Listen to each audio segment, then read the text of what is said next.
নমস্কাৰ। সাৰজনী হৈ সদৌ অসমবাসী ৰাইজলৈ এটি সৰু কবিতা আপোনালোকৰ মাজলৈ আগবঢ়াইছোঁ। যদি আপোনালোকে শুনি ভাল পায় নিশ্চয় লাইক কৰিব।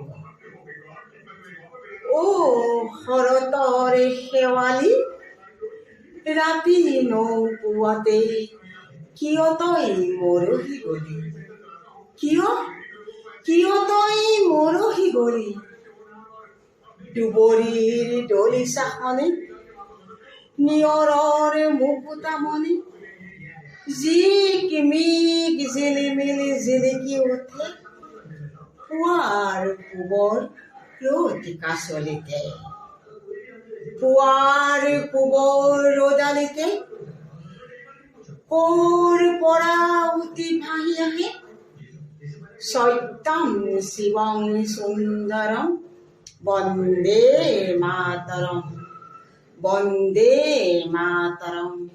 ধন্যবাদ।